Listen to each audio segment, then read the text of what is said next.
At the bottom of the ocean, miles below where sunlight reaches, there exists a world so alien that scientists are still discovering entirely new species. But what makes it truly terrifying isn't what we know about these creatures, it's that we barely understand them at all. The deep sea is home to predators with teeth like needles, creatures that produce their own light to hunt, animals that can swallow prey larger than themselves. And here's the nightmare. Nature created these monsters perfectly suited for survival in absolute darkness and crushing pressure. We're only beginning to understand what they're actually capable of. Today, we're exploring the terrifying creatures living in Earth's deep ocean and the nightmares we've only begun to discover. For most of human history, the deep ocean was completely inaccessible to us. We knew something lived down there. We caught strange fish and found odd creatures in our nets, but we had no way of studying it directly. The deep ocean remained, for practical purposes, an alien planet orbiting Earth. It wasn't until the 1960s and 1970s, with the development of deep-sea research submarines and better diving technology, that scientists could actually go down and observe these environments directly. What they found was astonishing. The deep ocean wasn't a barren desert of mud and pressure and darkness. It was alive with activity. Entire ecosystems existed around deep-sea vents, places where super-hot mineral-rich water erupts from the Earth's crust. These vent communities had no connection to sunlight. They didn't depend on photosynthesis like all life on the surface does. Instead, they depended on chemosynthesis, a process where bacteria convert chemical energy from minerals in the water into usable energy for living organisms. Around these vents, scientists discovered creatures that seemed to come from another planet. Giant tube worms, some as large as a human, clustered around the vents in bizarre forests. Blind crabs with what appeared to be light-sensitive organs on their bellies crawled across the seafloor. Shrimp that glowed with bioluminescence drifted through the water. Each species had evolved specifically for this extreme environment, and many species were found nowhere else on Earth. These were places that had been isolated from the rest of the ocean for millions of years, developing their own unique biological communities. But beyond the vents, the rest of the deep ocean is also full of life.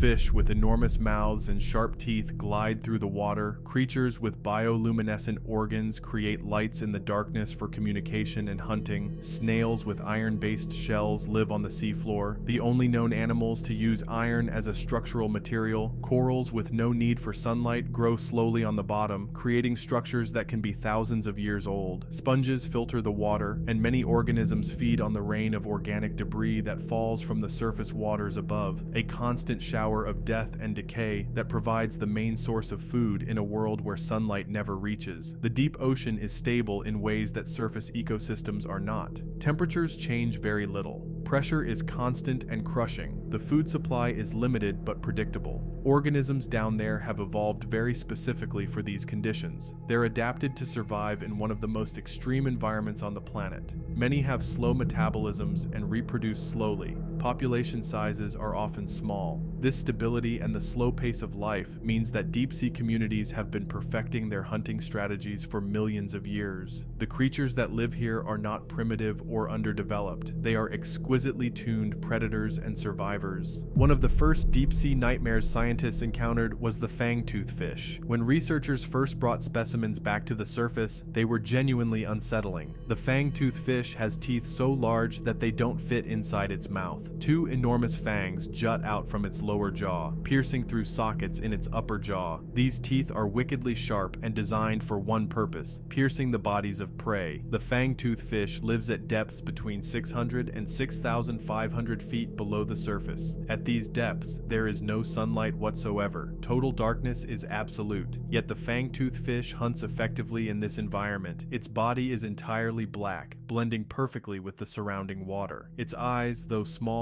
are positioned to look upward. It scans the water above it, watching for the silhouettes of prey creatures moving against the faint light that filters down from the surface waters far above. When a potential prey item appears, the fangtooth fish strikes with remarkable speed. Its large mouth opens wide, and it engulfs its victim. The enormous fangs serve multiple purposes. They pierce flesh, they hold struggling prey, and they ensure that whatever the fangtooth catches doesn't escape. The fangtooth fish itself is quite small, rarely exceeding 6 inches in length, yet it regularly catches and consumes fish nearly as large as itself. It accomplishes this through a combination of speed, precision, and teeth that are almost impossibly sharp. What makes the fangtooth particularly nightmarish is its appearance combined with its hunting strategy. With those protruding fangs and its black coloration and small eyes, it looks like something designed by nature specifically to be frightening, yet it's perfectly adapted for life at extreme depths. Every feature, those teeth, the black skin, the eye position, the large mouth, exists because they confer survival advantages in the deep sea environment. This is what evolution produces when it works in darkness for millions of years. Even more unsettling than the fangtooth is the viperfish. The viperfish takes the concept of teeth designed for hunting to an extreme that seems almost excessive. A viperfish's entire mouth is lined with teeth so sharp and so numerous that they create what appears to be a fence of needles. These aren't ordinary teeth. They're needle-like, almost transparent, designed to catch and hold prey with minimal resistance. The viperfish also possesses a bioluminescent lure, a glowing organ that dangles from a bone extending from its spine. In the absolute darkness of the deep ocean, this light is irresistible to smaller creatures. They're attracted to it, swimming toward what they perceive as potential food or a potential mate. As they approach, they come within striking distance of the viperfish's enormous mouth. The viperfish strikes with a speed that makes ordinary deep-sea predators look slow. What's particularly horrifying about the viperfish's strategy is that it's not crude or wasteful. It's elegant and efficient. The viperfish has evolved a lure that specifically mimics the light patterns of creatures that live at similar depths. Different viperfish species produce different light patterns, essentially fishing with bait, specifically designed to attract the prey species they prefer. This level of sophistication, creating a false signal that attracts prey, then striking when the prey investigates, reveals an intelligence built into the predator's biology. Through millions of years of evolution, the viperfish can also dislocate its jaw to swallow prey larger than its head. Its teeth are so efficient at piercing and holding that once a victim is caught, escape is essentially impossible. A creature that bumps into a viperfish's lure has made its final mistake. For centuries, the giant squid was more legend than fact. Sailors reported seeing enormous tentacled creatures in the deepest waters. Whale bodies were found bearing scars from massive tentacles, but nobody had ever directly observed a living giant squid. When the first specimen was finally captured and studied in detail, scientists realized they were dealing with something far more sophisticated than most deep-sea creatures. The giant squid can grow to lengths exceeding 40 feet. It possesses eyes the size of dinner plates, the largest eyes of any animal on Earth. These enormous eyes serve a specific purpose in the deep-sea environment. Even in extreme darkness, there are faint light sources,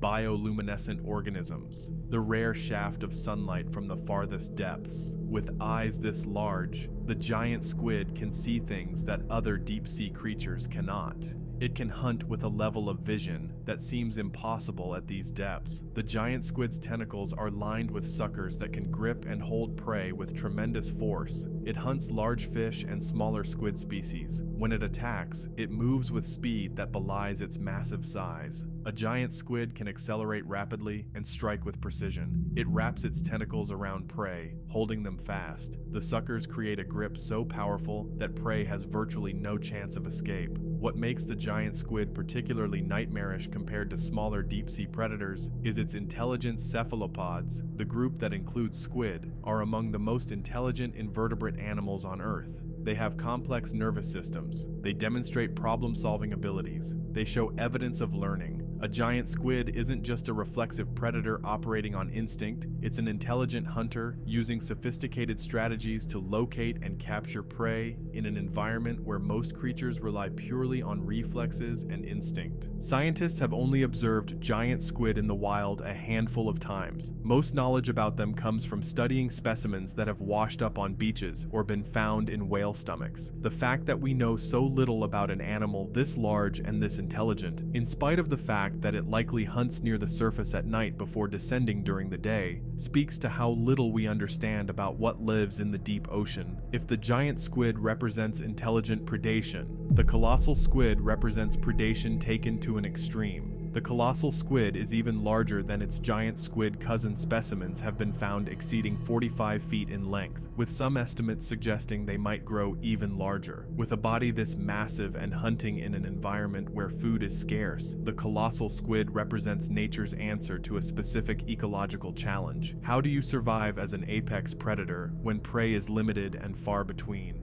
The colossal squid has evolved features that make it uniquely terrifying. While the giant squid suckers use suction, the colossal squid suckers are lined with sharp claws or hooks. These aren't smooth suction cups, they're weapons. When a colossal squid grabs prey, it doesn't just hold it, it pierces and tears simultaneously. The suckers can cut through flesh with the efficiency of a blade. The colossal squid also possesses rotating hooks on its tentacle tips, additional weapons beyond the clawed suckers. These hooks can rotate and cut, creating additional tearing capability. A colossal squid attacking prey has multiple weapon systems, all working in coordination. The intelligent brain of the squid controls these limbs with precision, directing them to maximize damage and secure the prey.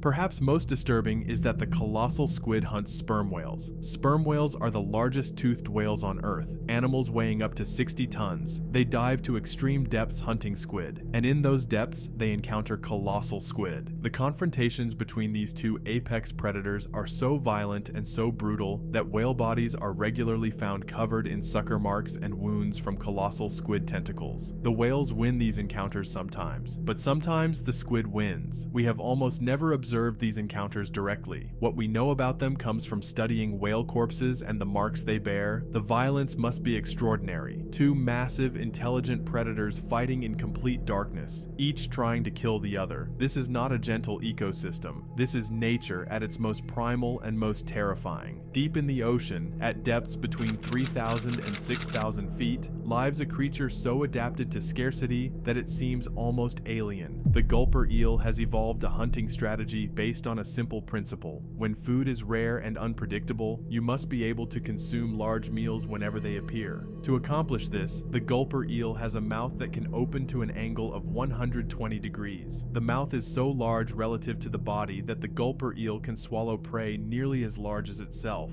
The gulper eel's body is thin and elongated, almost like a ribbon. Its head is enormous in proportion. Its mouth dominates its entire body plan. When the gulper eel hunts, it approaches prey with its mouth open. It engulfs the prey whole, then swallows it. The prey might be almost the size of the predator, but through the gulper eel's enormous flexible jaw and stretching stomach, it can consume it. What's remarkable about the gulper eel's strategy is that it's not energy efficient in the short term. Opening such an enormous mouth and swallowing large prey requires significant effort. But in an environment where food is so scarce that you might not eat for weeks, the ability to consume a large meal when one appears is more important than energy efficiency. The gulper eel can go extended periods without food, then rapidly consume a large meal when an opportunity presents itself. This feast or famine strategy is perfectly suited to the deep sea environment. The gulper eel also possesses a bioluminescent lure, a glowing light on the tip of its tail. This light attracts prey, which the gulper eel then consumes. The efficiency of this hunting strategy, using light to attract prey directly into your mouth, speaks to millions of years of evolutionary refinement. While many deep-sea creatures are predators with teeth and claws, not all deep-sea organisms are obvious threats. The Dumbo octopod, named for its large ear-like fins that resemble Dumbo the elephant's ears, appears almost cute. It lives at extreme depths, sometimes below 13,000 feet. It moves through the water with a graceful undulating motion, its fins propelling it through the darkness. But appearances are deceiving. The Dumbo octopod is a predator. It hunts small creatures on the seafloor and in the water column. It uses its tentacles to explore crevices and capture prey, and like all cephalopods, it's intelligent. It learns, it adapts, it solves problems. An organism this intelligent, even though it appears gentle and almost endearing, is still a formidable predator in its environment. What the Dumbo octopod represents is the diversity of predatory strategies in the deep sea. Not all deep-sea predators are large or aggressive. Some are small and deliberate. Some are graceful rather than brutal. But all of them are finely tuned hunting machines, adapted to their specific ecological niche through millions of years of evolution. What makes all of this even more nightmarish is that we've barely explored the deep ocean. We've only cataloged a fraction of the species living there. Submarines and submersibles can dive to the deep, but they can only visit specific locations, and they can't search the vast areas of the deep ocean. For every creature we've studied in detail, there are likely dozens we've never encountered. For every species we've named and cataloged, there are potentially thousands we don't know exist. Deep-sea exploration has revealed new species constantly. In the last few decades alone, scientists have discovered new species of fangtooth fish, new species of gulper eels, new species of squid that don't fit into any existing categories. Submarine expeditions return with footage of creatures that have never been seen before, that don't match descriptions of any known species, that seem to exist nowhere in the scientific literature. This means that the deep ocean is full of unknown predators, creatures adapted for hunting in extreme conditions that we haven't seen yet, strategies for capturing prey that we haven't observed, evolutionary innovations that we haven't documented. The nightmares we know about are only the beginning. The real terror lies in what we don't know. In 2005, scientists discovered a crab species so unusual that it doesn't fit neatly into any existing category. The Yeti crab, named for its white fuzzy appearance, lives at depths below 7,000 feet near hydrothermal vents. When researchers first examined it, they realized they were looking at a species so unique that it required an entirely new genus to classify it. It couldn't be placed into any existing grouping of crabs. The Yeti crab's body is covered in silky, hair-like structures called setae. These structures are so unusual that scientists initially didn't understand their function. Research eventually revealed that the setae harbor bacteria. The Yeti crab appears to be farming bacteria on its own body, deliberately cultivating microbial colonies. Whether these bacteria provide nutrients, detoxify harmful chemicals, or serve some other function is still not fully understood. The Yeti crab is a perfect example of how little we understand about deep-sea life. A creature this large and this unusual was unknown to science until 2005. That means for all of recorded history, humans had no idea this creature existed, and since its discovery, only a handful of specimens have been observed. It's possible that the Yeti crab isn't even particularly rare. We might just be unable to explore its habitat thoroughly enough to encounter it regularly. The vampire squid lives at depths between 2,000 and 3,000 feet. It's not a large predator. It rarely exceeds a foot in length, but it has evolved defensive mechanisms so unusual that scientists initially didn't understand what they were seeing when specimens were first captured. The vampire squid has a dark reddish body that can shift in color dramatically. When threatened, the vampire squid can turn nearly black. It also has light organs that can flash on and off, producing patterns of light in the darkness. These light flashes serve a defensive function. They're believed to startle or confuse predators, but the vampire squid's most extraordinary defense is its ability to turn itself inside out. When threatened, the vampire squid can invert its body, drawing its tentacles inward and extending a web of skin. The result is a ball-like shape with spines protruding from it. To a predator, this inverted form appears to be a completely different creature, something larger, more threatening, covered in spikes. The predator is confused or frightened away. The vampire squid feeds on marine snow, dead organic material that falls from the surface waters. It's a slow-moving creature that drifts through the water, filtering food particles. Unlike the active predators that hunt aggressively, the vampire squid has evolved to be efficient, low energy, and highly defensive. Its strategy is survival through evasion rather than predation. If you found this exploration of the terrifying creatures living in Earth's deep ocean compelling, please like this video and subscribe to our channel. We create in-depth educational content about the most extreme environments on our planet and the amazing creatures that inhabit them. Subscribe so you don't miss future videos about the mysteries of the deep sea and the incredible adaptations of life in Earth's most alien environment. Thank you for watching.